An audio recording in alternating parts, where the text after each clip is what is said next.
Hello, everybody. This is Kiana, and I am going to be talking about heuristics today and transnational repression. And the heuristics that I'm going to be talking about today is the heuristics that are happening or the information that's being uploaded to my knowledge panel. Now, I'm going to keep this video pinned to my Twitter account, and that this video is going to remain pinned to my Twitter account, and it's not going to be taken down. And the only way that this video is going to be taken down is one, if it's been hacked, and two, if you see another video that is being uploaded, so in replacement of this original video, that is saying that I received justice and that the alterations and the manipulation to my social media accounts and my knowledge panel has ceased. So let's go back to transnational repression, because this is what this is.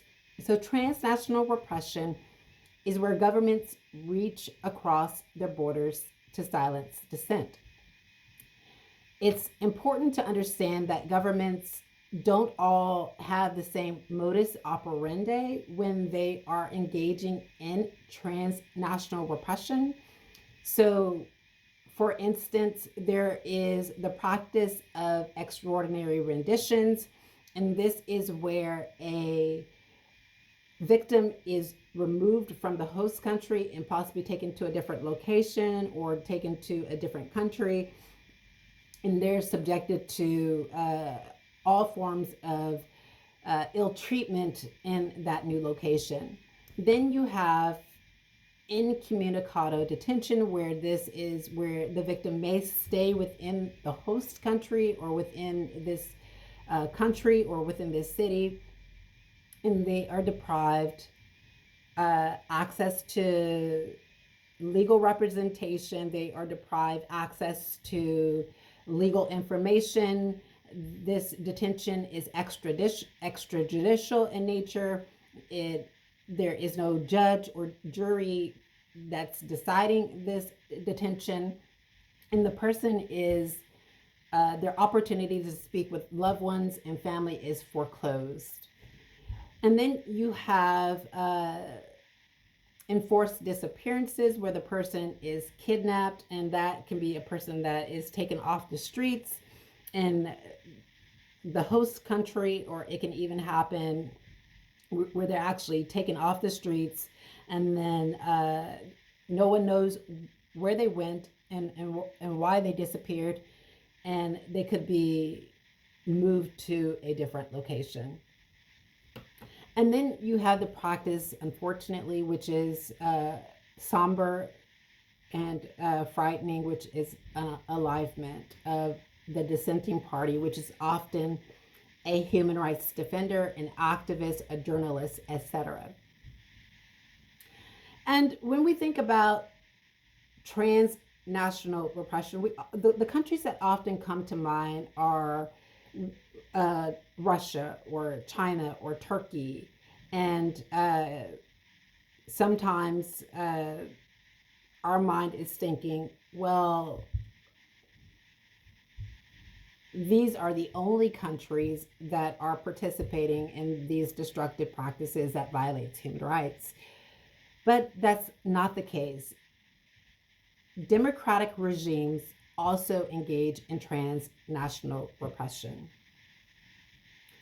And it's quite clear that this is happening. And most people, they don't know that it's called transnational repression. Sometimes people will, they of course, they're not academics, or they're not scholars. And a lot of the times they're not going to research what's happening to them fully. And if they do research it, there's going to be some misinformation that's put before them to make them think that it's something else. But what this is essentially is transnational repression. It's a practice to stop you from speaking out against human rights violations in your country, to silence your dissent, and of course, again, if you remember, I speak about two countries that operate the same way when it comes to transnational repression, which is the Republic of Ireland and the United States. But these practices that I have experienced were how I find, excuse me, I learned about transnational repression by experiencing it in the Republic of Ireland. I didn't experience transnational repression anywhere else.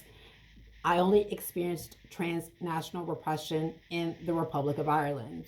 So this could be the Republic of Ireland's authority figures making it appear as if the US is engaging in transnational repression, or it could be these two countries colluding together to perpetuate this practice of transnational repression. So I want to talk about my knowledge panel, and we're still talking about this because I think it's important for us to educate ourselves on how authority figures at the top seek to influence us and to change our minds about what we're seeing and what is there and what is not there. And we're going to talk about my knowledge panel. So every public figure, and if you're not a public figure, you could just be a human rights defender or an author like I am. I wrote one book, and so I have a profile on Google. And every person who has a knowledge panel is entitled and is entitled to edit their own knowledge panel, to control their own knowledge panel, and to upload the information that they want on their own knowledge panel. Now, if we look at my personal knowledge panel that's displaying again on Google, you'll see that to the naked eye and to the bystander, to the everyday person on the street, so to the lay person on the street, it looks like I'm controlling my own knowledge panel and that my knowledge panel looks fine. But let's get into the details about the knowledge panel. So on the very left of my knowledge panel, you have a picture of Sheila Conley. And this photograph was taken, I was enrolled in the University of Arizona. I was residing in Cork, and I was taking a class on leadership. And one of the assignments was to interview a CEO on their leadership. And this interview was not a very good interview. It was an interview that I had to actually be careful about what I was saying. And the person who I was interviewing, they had already had the opinion that the interview was about refugees and asylum seekers, because authority figures had put that in their mind, that it was about refugees and asylum seekers. But that is not what the interview was about. The interview was about leadership. And I demonstrated that through the questions I was asking within the interview. So that's not a picture that I would want to cornerstone on my knowledge panel. Of course, the knowledge panel is a picture of yourself that you want cornerstoned. It's often a picture of you and not to anyone else. But if you look at the knowledge panel, you can see that the picture that's being cornerstone is of Sheila Conley, and it's not of me. And that's not how knowledge panels work. It's often a picture of the person who owns the knowledge panel. So if we look at left center, we look at the top, we see a quote about solidarity. So basically in this quote, I say, solidarity used to be about the right thing to do, but now it's about the crowd thing to do.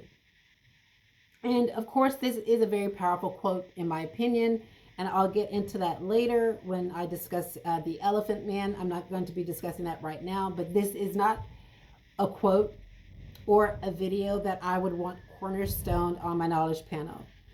Below that is a picture of it used to be a picture of Roderick O'Gorman, which is not a picture that I actually would have cornerstoned on my knowledge panel. I only told one person about how this manipulation of my knowledge panel is being carried out, and that person betrayed my trust and told the persons that are uh, that are actually manipulating my knowledge panel. So I know now not to ever tell that person anything again. And this is what I'm doing. I'm actually putting out breadcrumbs to see if there is an opportunity to trust someone there. And these breadcrumbs are very strategic, and they will appear to me to let me know whether or not I can trust somebody or I cannot. And the fact that that person shared that information, and now of course my knowledge panel is looking like I uploaded these images of myself, that lets me know that the person betrayed my trust for their own personal benefit. So below that quote is a TikTok video of my saying that I'm standing in solidarity with the Republic of Ireland. And I say that we all need to stand in solidarity with each other and not the aggressors. Now, the aggressors can be any person who is persecuting those that are victimized. They can't speak up for themselves or are being forestalled. They can't access justice. They're being stopped from accessing justice. This is what that video is about.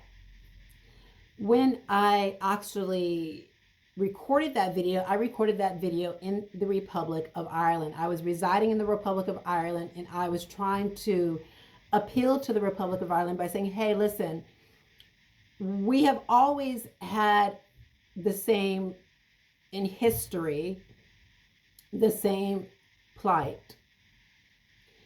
And that same plight essentially means that we should not allow people to turn us against each other. And of course, that is not how that video was. It wasn't well received. And of course, the toxic authority figures and the people that have access to my knowledge panel is, I guess, using that video for propaganda purposes to forward the opinion that maybe I'm talking about Great Britain and that I'm telling the Republic of Ireland. I don't know what they're doing, but I know that it's malicious, and it's not. It's that video that excuse me. Cornerstoning that video is not to show the reason for cornerstoning that video is not to show that I am in solidarity with the Republic of Ireland. It actually is to sow dissent and to frame a different narrative. Now let's go to the right. So the right, we have the Buy Me Coffee thumbnail. That's not the thumbnail that I have uploaded on my website. This is an indication that there is somebody that is taking, who is controlling my website. Again, the specific accounts that I don't have access to is I don't have access to my Muck Rack account. I don't have access to my own personal website still. I don't have access to I have 2 TikTok accounts. I had to create another one. I don't have access to these 2 TikTok accounts. This is like my 5th Twitter account. And all the rest of those Twitter accounts I don't have access to because of these insurgents deleting the accounts or signing me out of the accounts, changing the passwords to the account. So I only have access to my Twitter account. I have access to my YouTube account. This is like my 3rd or 4th YouTube account. Insurgents have actually deleted my YouTube accounts, changed the passwords to my YouTube accounts, and blocked my access to it. So This is a new YouTube account, so I have access to YouTube, I have access to Twitter, and I only have access to a Medium account. I don't have access to the Medium account that is speaking about things in direct provision.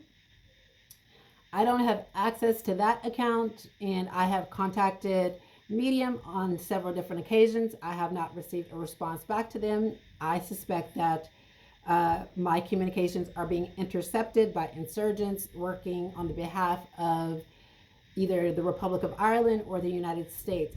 Again, I'm just a human rights defender, and I am a researcher, and I am not a cyber analyst in any way, shape, form, or fashion. So I don't have the expertise to actually hack into accounts and get into accounts and to manipulate information online.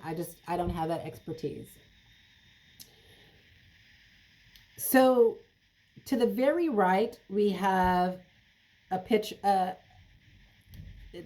They're cornerstoning my Medium account, and this would be account that I would cornerstone, but what I would do is I would cornerstone a specific article and not the account. So when you have a knowledge panel, you are cornerstoning specific images and specific articles and specific content.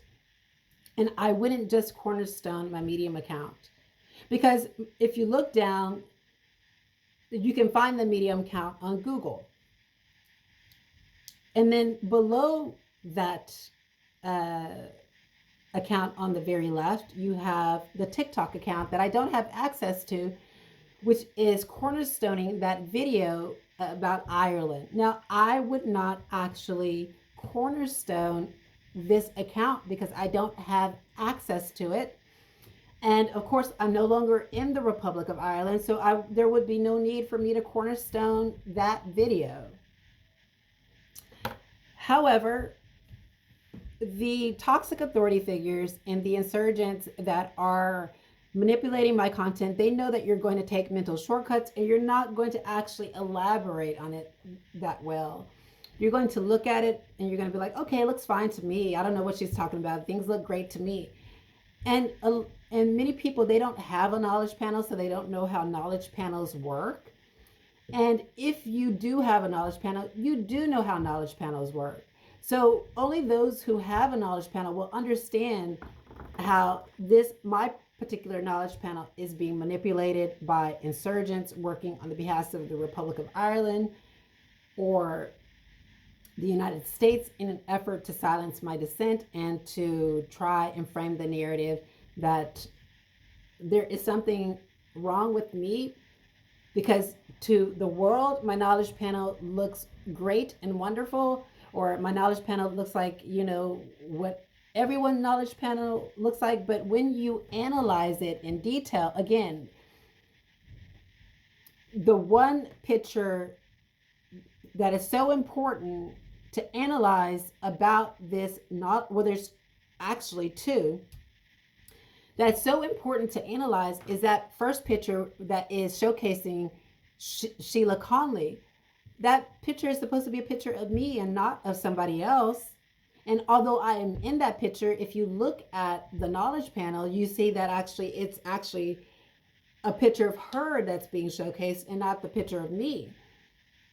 And then secondly, I wouldn't showcase and cornerstone the videos about the Republic of Ireland because I'm no longer in that country. So these are telltale signs that my knowledge panel is being unlawfully accessed. I don't have access to my own knowledge panel. I'm supposed to have access to my own knowledge panel, but I don't have access to it. Now, 95% of people, they feel like, who cares? This is just desserts. And they may say, well, Kiana, maybe they're doing this to you because of your past history. Ladies and gentlemen, I have honorably served my time for things that I've done wrong. And I've actually honorably served time for things that I didn't do wrong. And by subjecting me to this form of persecution, either for that, for the retaliating against me for my past is a collateral consequence, and it is, of course, against the European Court of Human Rights, because the European Court of Human Rights has ruled that people who have served time in jail before have can be persecuted by that history itself. So that's one. Two is that you may say, "Oh, this is just desserts. You're getting what's coming to you." No, I have never taken control of someone's knowledge panel and socially undermined a person before. I've not done that. Anything that's happened in my life, it happened in my life. And of course, as you know, there is a power structure. So of course, the things I talk about hasn't had any effect on any of these people that have actually entered my life and made it a living H asterisk asterisk asterisk asterisk. So again, 95% of people, they won't care. They won't do anything about it. They won't say anything about it. And then you have 3% of people who just they're glad it's not them, and they just don't care either, but they're glad it's not them, and they're not going to say anything about it. And then you have 2% of people who want to help, but they just don't know how, because they're afraid that this could happen to them as well. They could become now the person who is subjected to this persecution by these powerful people.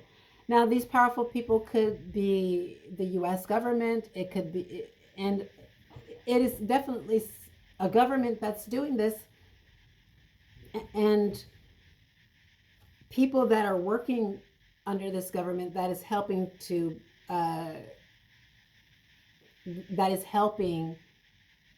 carry out this kind of transnational repression and persecution.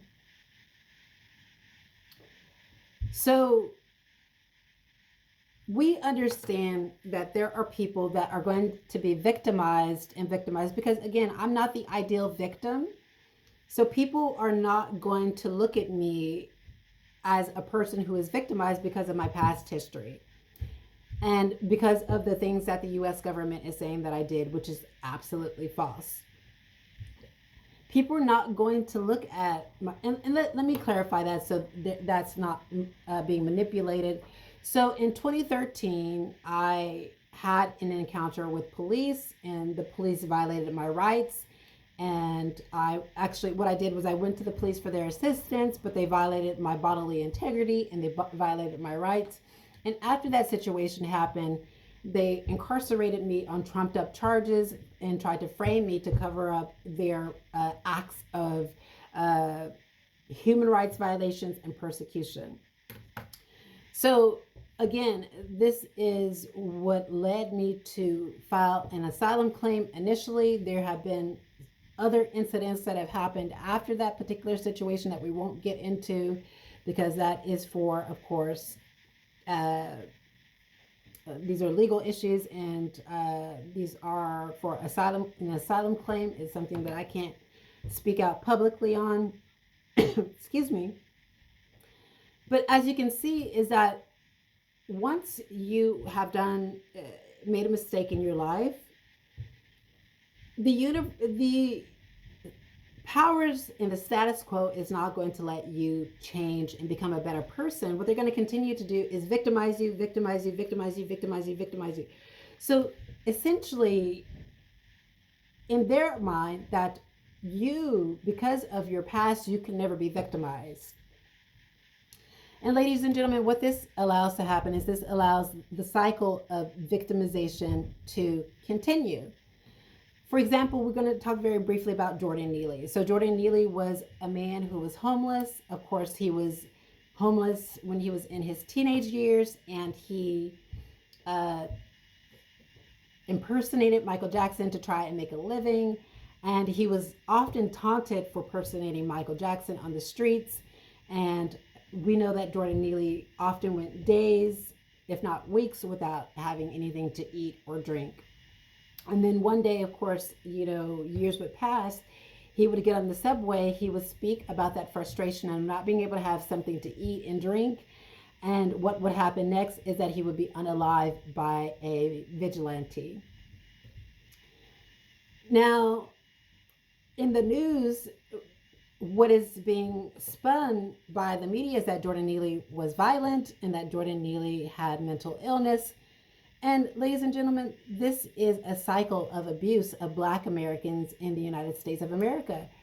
What happens is that once you are initially victimized, but your victimization is made to look as if you're the victimizer, what often happens is this cycle continues. So with Jordan Neely, there were some situations where he, I believe, did have expressed violence, and I don't condone that. I actually condemn violence. I'm a nonviolent person. I'm practicing nonviolence, so I condemn all acts of violence.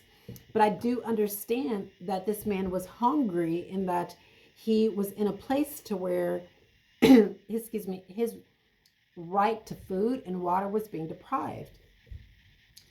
And he is not the ideal victim either. That's why many people didn't help Jordan Neely and they didn't assist him in the time of need where he actually needed help so much. He was in a space to where, you're on the bus and you're frustrated, you are being debased by people, you haven't eaten, you're dehydrated, you're malnourished, you are walking around in, your body, your hygiene is, so now you're walking around with this body odor, you haven't been able to take care of your hygiene, you haven't been able to shower, and you have all these elements taking place where people are looking down on you because one, they are smelling you. So basically they smell the odor and they are making judgments on that. They're making judgments on your appearance. You haven't been able to shave, you haven't been able to shower, they're making judgments on that. And then you're frustrated because people are turning you away at every opportunity, and that frustrating is starting to build and build and build and build and build till to the point that some people just react the way Jordan Neely did that day on the subway.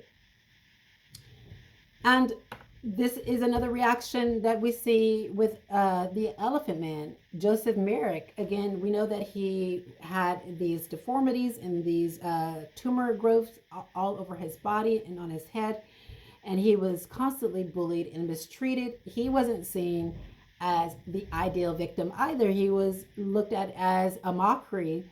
And what happened was that, in order to make a living, he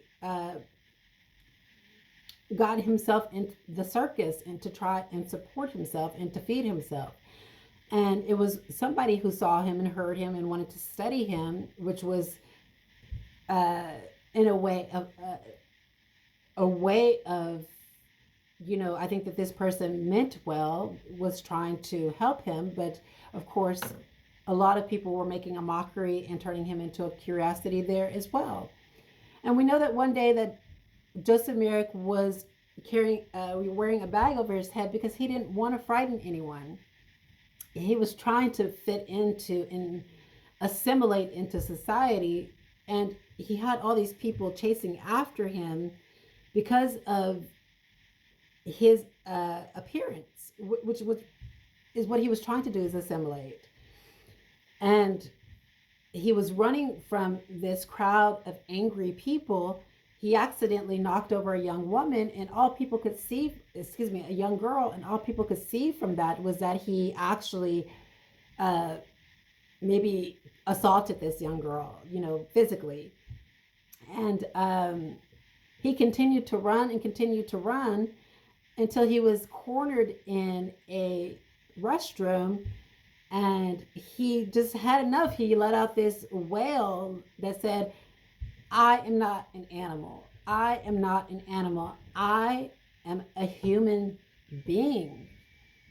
And you can tell by that moment, by watching that scene, that this was not the only time this had happened to Joseph Merrick. He was probably chased more than once. He was probably intimidated by a group of angry people more than once because of the way that he looked. And these stories are a lesson about humanity and humility and heuristics. Like, are we taking mental shortcuts to solve a problem? And yes, a lot of times people are doing that, but sometimes we need to elaborate and study exactly what the problem is. And it's only then do we get the answer that we are seeking. And in this particular situation, I think that a lot of people think, oh, Kiana, you're probably doing this yourself because you're looking to sue people. No, ladies and gentlemen, let me be very clear. I don't want to be doing a lawsuit right now. I don't want to be taking a case to the European Court of Human Rights right now. But these people are leaving me no choice because, one, they won't leave me alone. I have a right to be left alone in the European Union, and they won't do that. And two, they are violating my right to privacy by continuously manipulating my content, getting into my knowledge panel, depriving me access to my own knowledge panel. They're violating my right to freedom of speech because I can't upload the content that I want on there. I can't upload the images I want on there. So that is a violation of my Article 10 right. That's a violation of my Article 8 right.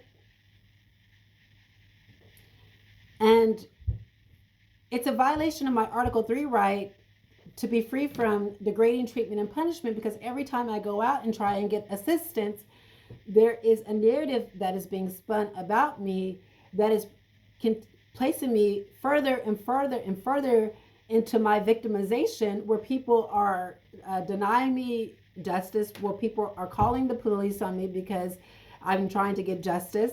Again, let's go to that situation where I went to Phoenix Law to try and get legal representation.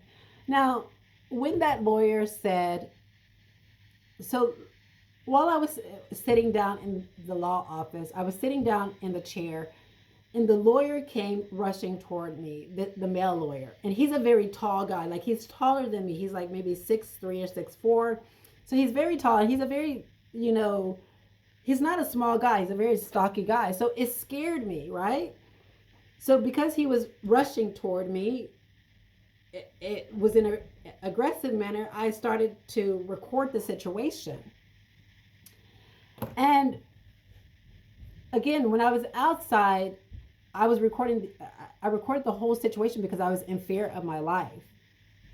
Not only was I in fear because he rushed toward me, but I was also in fear because I'm going through transnational repression and I don't know what's going to happen. So instead of telling the truth about that situation, what that lawyer did, that solicitor did, was he said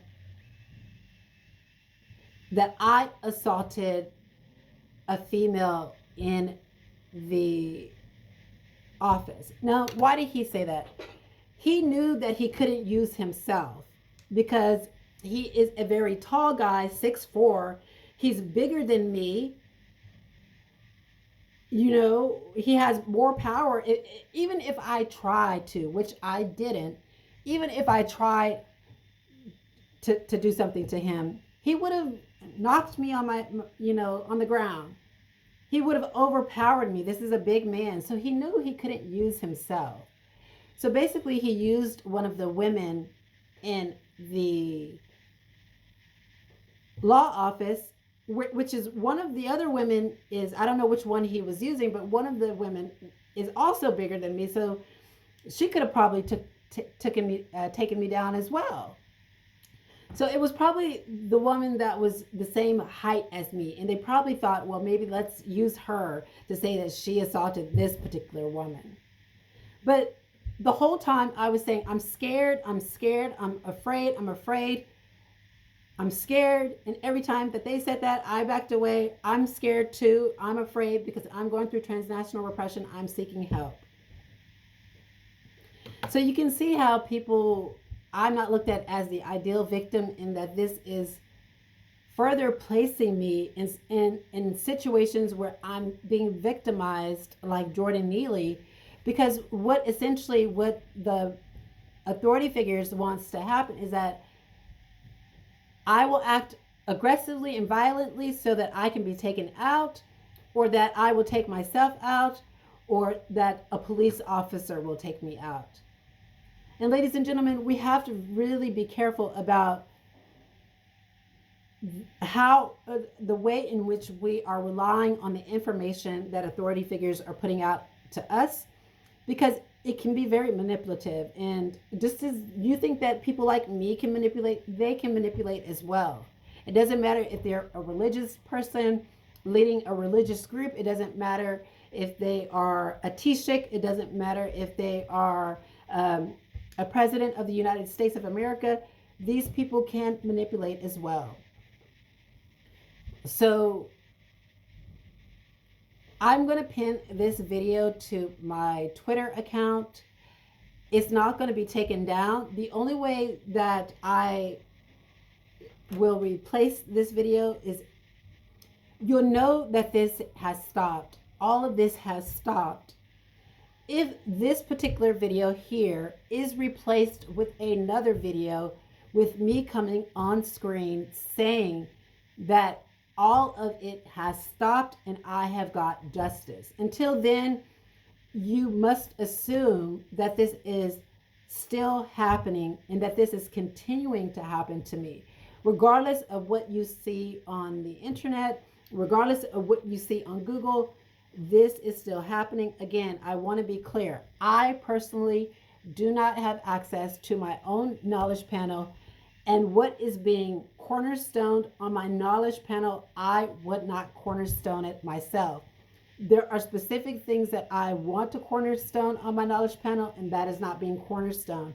I cannot log into my knowledge panel because my knowledge panel is saying it's being managed by someone else. I haven't given anybody permission to manage my knowledge panel.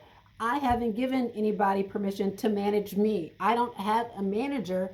I'm not in a conservatorship. So nobody shouldn't be managing my things. Nobody shouldn't be managing my knowledge panel. So don't forget to visit my Twitter account at Kiana Canada. On that account, you'll see that it's being manipulated as well, but that cannot stop me. I got to continue my human rights work and talk about the violations that are happening in my country, as well as what I see around the world that touches me. And I'm going to go ahead and end this video here. It's gone on long enough. We'll talk to you soon. Bye-bye.